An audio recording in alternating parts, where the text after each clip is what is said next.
You're going to hear an audio tape of Grandma Iole Banker, Grandma Iole Martinat, and I'm going to show you photos of the family from this photo album. And I think Grandma Iole was probably a young teenager in this photo, so I guess my guess would be 13 or 14. It's possible she could have been 12 there, but I would guess 13 if I had to guess.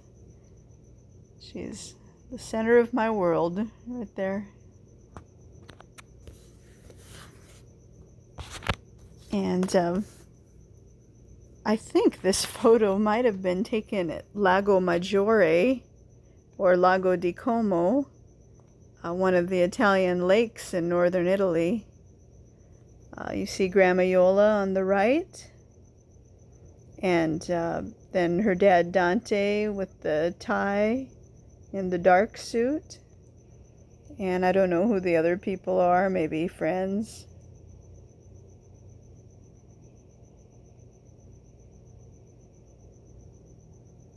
I guess it could have been taken somewhere else, but I know they went to Lago Maggiore or Lake Como or Lake Maggiore. Kind of looks like that.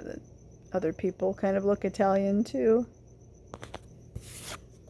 So I don't know if this photo was near it in the album, so maybe it's possibly the same area.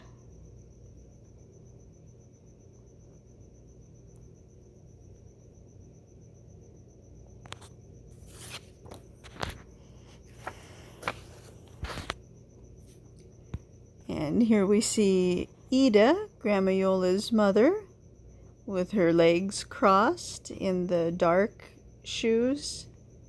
And I think the other people are just friends of Ida, that she knew 3 sisters, le tre sru. And I think these might be the 3 sisters that were her friends. Possibly. From Italy. This is a great picture of Grandma Iole and her mom. I don't know the other people. I think they're just friends. This is most likely the house in Monterey Park that Dante and Ida bought and lived in while Grandma Iole was growing up. So I'd say Grandma Iole on the left there was probably around 15, 14, 15, 16 would be my guess. And for the audio tape, just 2 more photos. At first I thought this was taken in Italy, but I think it was here taken in the States, because I think Grandma Iole there on the right, not the far right, but the girl on the lower right. I think she used to, I know she played the violin, and pretty sure she played it with that girl next to her. It might have been Betty Ackerman there or somebody else, but I think those 2 girls together played music. And so I'm thinking these might be like the Bocce friends that came over to play bocce, and Grandma Iole and her friend would play the music for them, live music, and maybe they all just took a picture.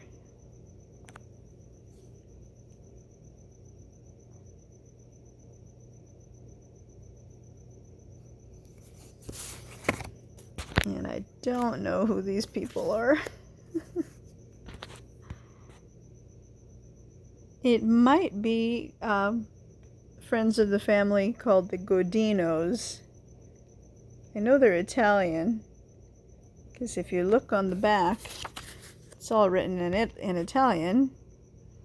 And, piccolo ricordo, a little remembrance, a little, nostro piccolo, our little boy, And I think, see here, the name is Godino.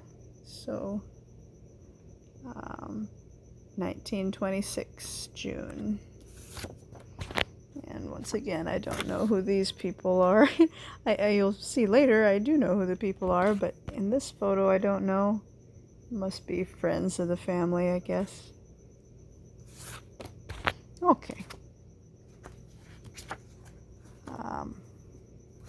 Yeah, I have no idea about that one either.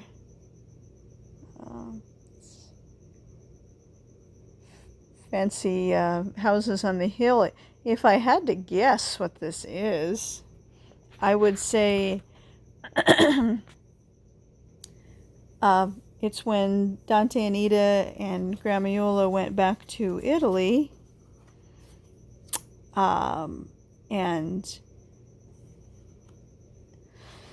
I think they went to their old hometown of San Secondo, and before it was just nothing, and when they went back, they found out that it had become built up into villas, really expensive villas, that area, that the rich people on the plain of Pinerolo from the valley would want to go up there to be cooler in the summer because it was in the mountains, so to me this looks like villas, so, and a lot of rocks.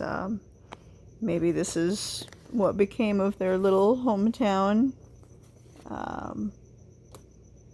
see that. What is that thing sticking up there? Some kind of pedestal thing. I don't know if it's the same thing as this. No, it looks different to me. I don't think that's the same thing. Oh.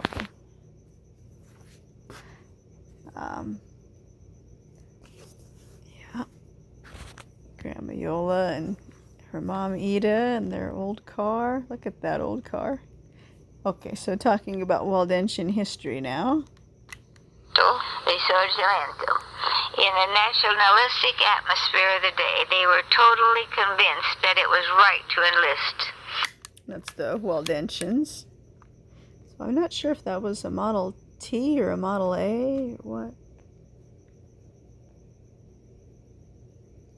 They were totally convinced that it was right to enlist. It was as if they wished to give final proof to Italian patriots of their fidelity to national goals.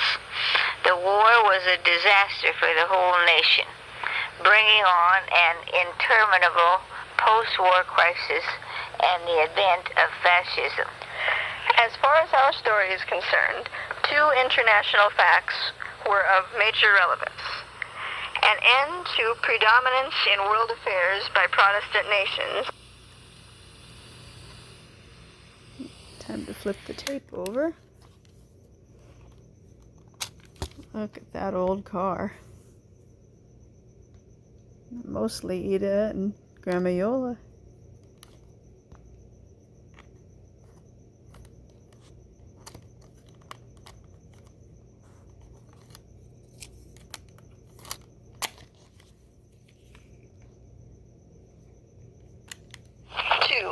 Page 195. In the wake of World War I, Italy's entry into World War I in 1915 appeared to Waldensians, as to many Italians, the necessary completement of national risorgimento. So I think this might be Mount Vesuvius or Mount Etna, one of them, that was erupting. You can see a little tiny bit of smoke kind of coming out of there. I think when Grandma Iole and Ida and Dante took the boat to Italy, I think they saw the volcano actually erupting like that and took a picture. This might be somewhere over there too in Italy. Can't tell who that is exactly.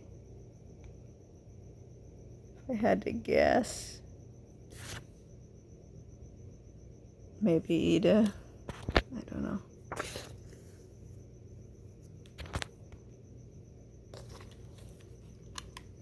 the nationalistic atmosphere of the day, they were totally convinced that it was right to enlist. It was as if they wished to give final proof to Italian patriots of their fidelity to national goals. The war was a disaster for the whole nation, bringing an interminable post-war crisis and the advent of fascism. As far as our story is concerned, two international facts were of major relevance. An end to predominance in world affairs by Protestant nations and the rise of the national Catholic movements. To Italians, the war was which locked the Protestant powers of Great Britain and Germany in battle, also foretold the decline of a certain liberal bourgeois ideology associated with Protestantism, with the result that Protestants and their values were called into question. Other ideologies, particularly Marxism, were destined to move to center stage. The breakdown of a civilization which went by the name of Protestant also marked the resumption of Catholic claims and its old dreams of a conservative and popular humanism. The Catholic Party once again entered as a major protagonist in Italian history.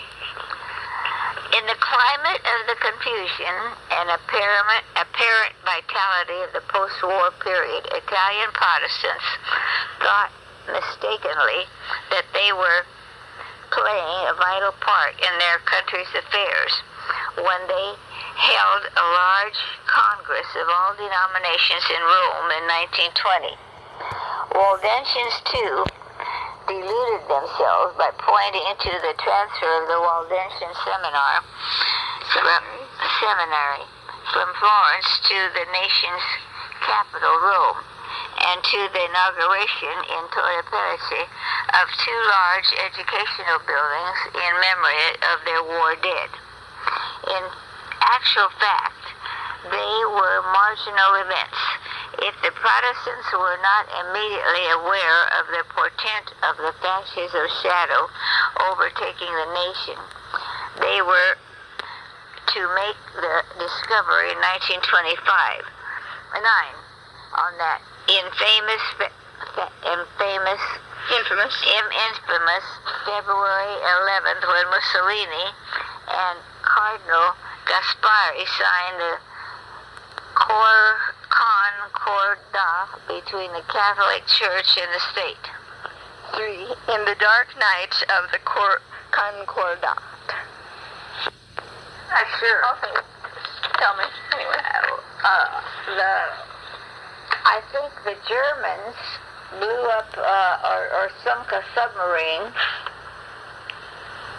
a German submarine, and that. No, the Germans blew up whose submarine? I don't know, French or somebody's submarine, English maybe. And so that got us mad. So we decided to. World War I? I don't know so much about World War I.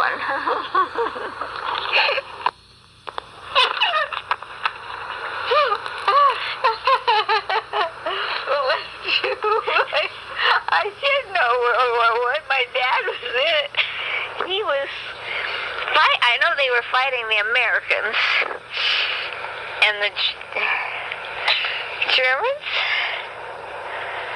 I'm not sure. Where was your dad fighting? Like where? Well, Italy, yeah. In the valleys, then. He wasn't sent somewhere else. He was a baker. What do you mean he was a baker? In the army. Because he burned his teeth, otherwise he would have been on the front lines. And then you wouldn't be here. That's right. So it's good he burned his teeth so he could be so he was a baker for the army then? Yeah. For the Italian army. Yeah. because they didn't want to send him out on the front lines because his teeth were so bad. How did he burn his teeth again? A little bit of the time, he dipped a little bit of cotton in acid, in the horrible acid that eats everything away, and put a little bit on his teeth so his teeth would decay. Like, he didn't just do that once, he did that over and over again, like, you know, day after day. So over time, his teeth decayed and looked bad. Not worthy, you know, not like healthy enough to go to the front lines. So his teeth would decay. Like, how long did he leave it there? Well, until the tooth was absolutely decayed. An hour? Or? I don't know, just left it there till the tooth disintegrated. I don't know. He had to have some teeth left, right? Well, the back teeth were bad, and so, you know, I guess they had to have an examination every once in a while to see how the men were. And when they saw my dad's teeth, they thought, see, because over there, every year, if there's a war, all the boys that are born a certain age, like my dad was born in 1893, they call that, well, the class of 1893, that year they had to go to war. And then maybe the next year it was the 1894. All the guys that were born in 1894, they had to go in the front line. But my uncle, my dad's brother. Which one, Aldo or? Dario. Aldo was too young. He served in the Alpini. He was up in the mountains. He fought he was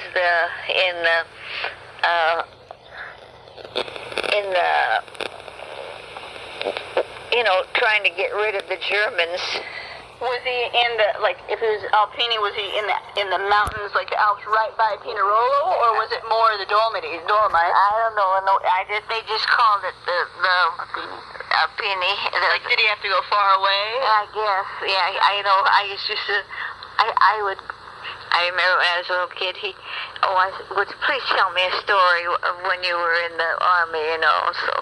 You remember any of it? I remember certain parts of it. Like what?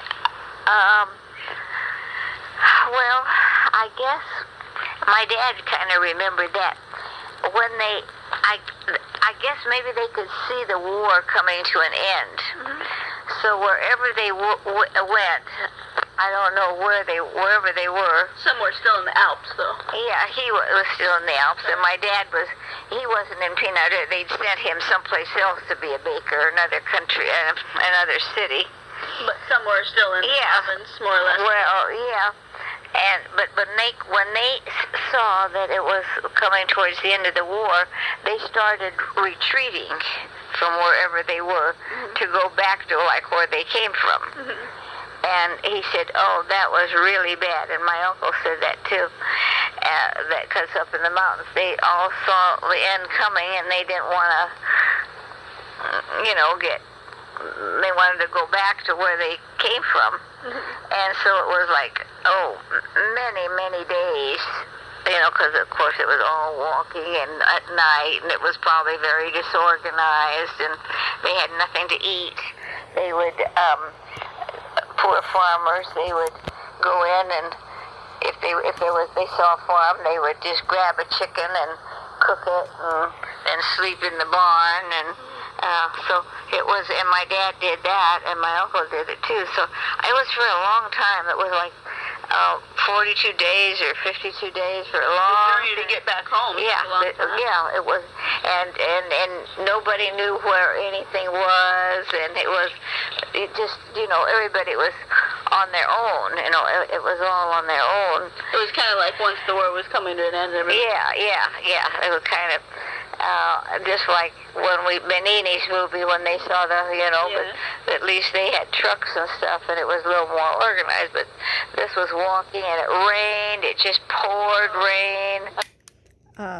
That fence there, the brick wall, it looks exactly like the one that Dante built. So I'm just thinking, I'm not sure where this photo was taken, but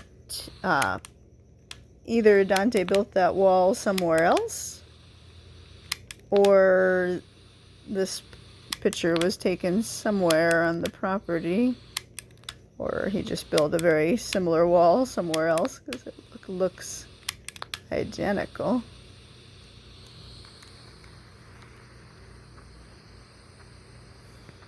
That's a lot that Dante Martinat went through.